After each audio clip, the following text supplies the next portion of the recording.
Assalamualaikum warahmatullahi wabarakatuh. Selamat datang kembali, saudara mahasiswa. Mari kita bayangkan jika kalimat efektif ya yang kemarin sudah kita pelajari, kita anggap sebagai batu bata yang bagus, maka paragraf yang baik adalah bangunan yang tersusun rapi dari bata-bata itu. Kita akan belajar 7 teknik pengembangan paragraf yang akan berguna ketika Anda menulis laporan, makalah, atau proposal ilmiah. Ya. Yang pertama, teknik definisi. Paragraf dimulai dengan kalimat yang mendefinisikan sebuah istilah, lalu diikuti penjelasan lebih lanjut. Penghubung yang sering digunakan ada kata adalah, ialah, yakni, yaitu. Ya, contoh, linguistik adalah ilmu yang mempelajari, mengkaji, bla bla bla. Nah, gitu. Kalimat berikutnya menjelaskan lebih jauh atau lebih detail terkait linguistik itu tadi. Kedua, teknik pemberian contoh. Kalimat topik dikemukakan terlebih dahulu, baru diikuti contoh-contoh konkret. Ya, misalnya paragraf dimulai dengan Indonesia adalah daerah kaya yang menarik para penjajah asing. Nah, kemudian menyebut satu persatu Spanyol, Portugis, Inggris, Belanda, Jepang, beserta detail kisah-kisahnya. Yang ketiga, teknik perbandingan bisa berupa persamaan atau kontras. Kita bisa membandingkan dua hal yang mirip, misalnya dua daerah wisata yang sama-sama berhawa dingin, atau dua hal yang berbeda. Misalnya perbedaan antara pantun dan syair.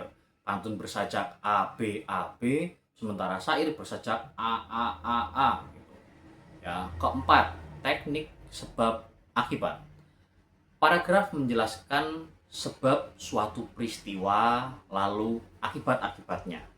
Contoh ya, Kota Malang mulai dilanda hujan lebat. Nah, itu sebab.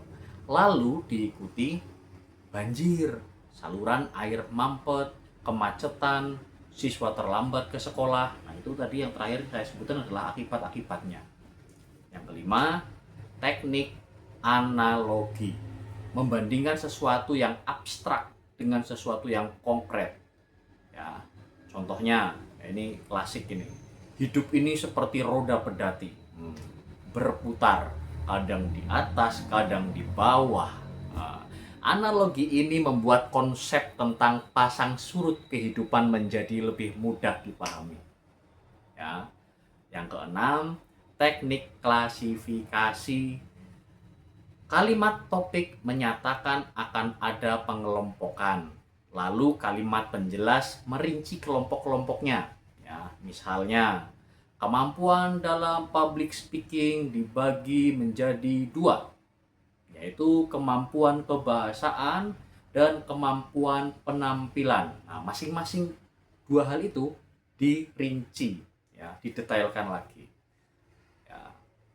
Ketujuh, teknik analisis proses. Paragraf menjelaskan langkah-langkah secara berurutan. Ya, contoh, 3 tahap memahami puisi. Pertama, temukan makna tersurat. Kedua, tafsirkan makna tersirat. Ketiga, uji interpretasi dengan membaca ulang. Nah, itu. Jadi ada prosedur. Ya, prosedur-prosedurnya. Selain teknik pengembangannya, paragraf yang baik juga harus memenuhi beberapa syarat. Ya, ada 5 syarat. Yang pertama, kesatuan. Ya, satu paragraf hanya boleh mengandung satu gagasan utama. Kemudian kepaduan, semua kalimat saling mendukung ya secara logis. Ya, kemudian kelengkapan, informasi yang diperlukan untuk mendukung gagasan utama sudah tersedia. Ya, kemudian keruntutan, informasi disajikan secara urut dan sistematis, tidak melompat-lompat. Kemudian ada konsistensi, ya, titik pandang, ya, dan penggunaan istilah itu harus ajak, ya, harus konsisten dari awal hingga akhir paragraf. Nah, itu tadi teman-teman, ya, menguasai teknik pengembangan paragraf adalah kunci untuk menulis tulisan ilmiah yang runtut dan meyakinkan. Silakan saudara bisa praktikkan ketujuh teknik tersebut. Tentunya juga dengan memperhatikan kelima syarat paragraf yang baik. Selamat belajar. Terima kasih. Wassalamualaikum warahmatullahi wabarakatuh.